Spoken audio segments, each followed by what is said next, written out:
Shabbat Shalom, good evening. I want to begin tonight by sharing with you some concerns I've been hearing. This week I met with parents of our synagogue's youngest children who described sitting together in a local park with their little ones playing nearby when suddenly a man called out, "Are any of these kids Jewish?" Simple terror flooded these parents' veins. I also met with parents of elementary schoolers whose concerns are more complex.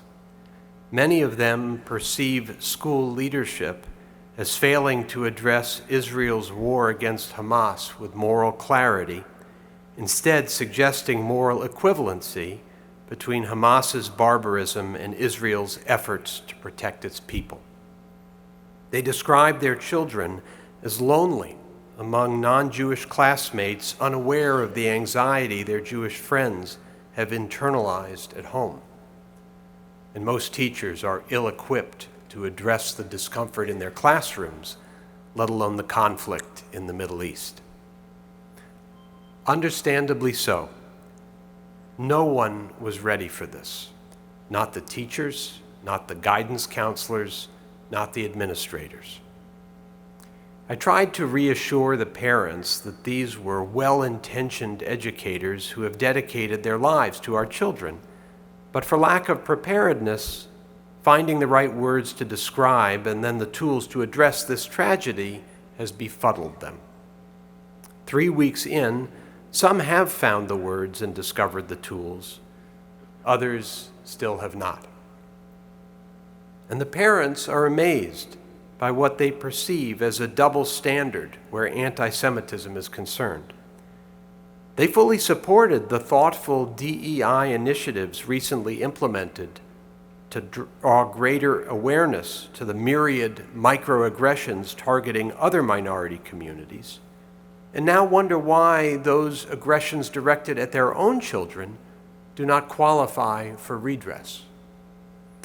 And I have met with high school students who are experiencing what we thought reserved for their college peers: social exclusion because they are Jewish, and the politicization of the classroom where Israel is portrayed as a colonizer and the root cause of Palestinian suffering. "I am so glad to be in temple right now," one of them told me this week. Not a common refrain among high school students. But she explained that in synagogue she was surrounded by other Jews among whom she felt a safety she did not feel anywhere else. And I have heard from college students who feel isolated and alone. On the quad, some describe an atmosphere of verbal bullying, others of physical intimidation. At New York's Cooper Union, Jewish students sought cover inside a library while anti-Israel protesters banged on the doors.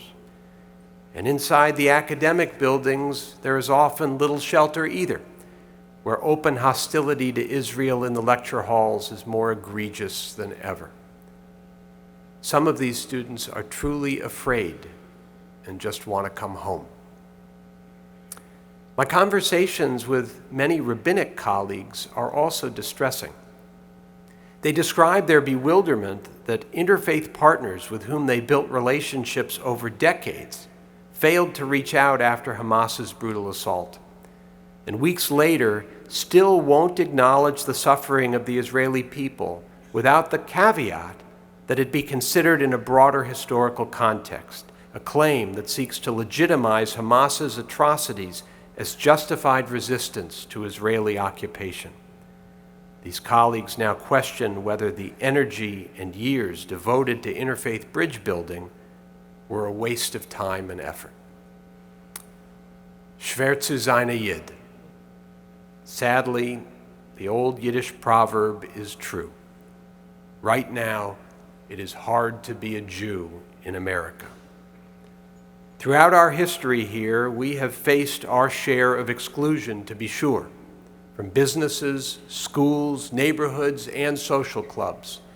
In the last decade, We've witnessed a terrifying, destabilizing increase in anti-Semitic rhetoric and violence.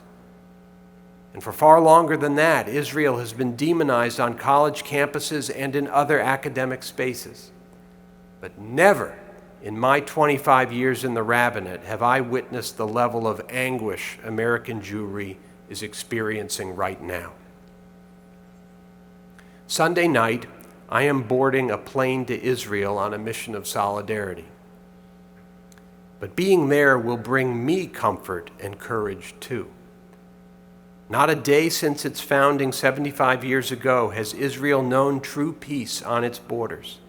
Israelis live under the constant threat of terror, and yet they carry on with a resolve born of the necessity Golda Meir articulated 50 years ago, and Joe Biden has since reiterated. They have nowhere else. And so we will carry on here in America. I do not believe the alienation the Jewish community feels to be irreparable. The wounds inflicted on us by word and by silence can be healed. I refuse to give up on the relationships we have built with leaders of other faith communities, some of whom have indeed stood bravely beside us during this most painful time.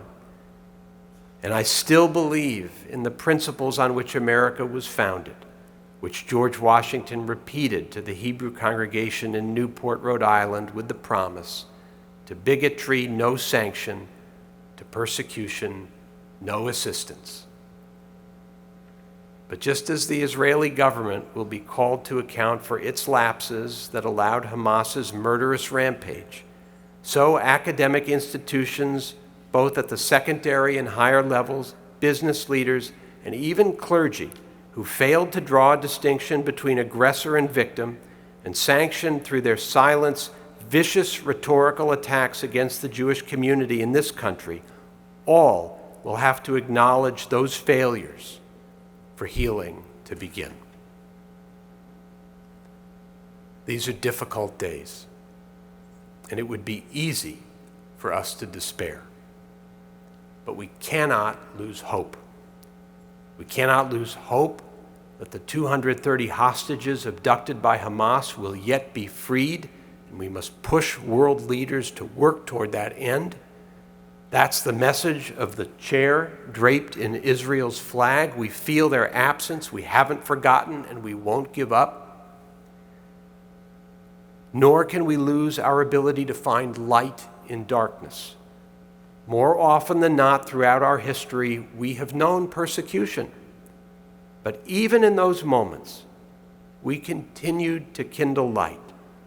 In fact, that act was our response to the darkness, our refusal to let darkness prevail.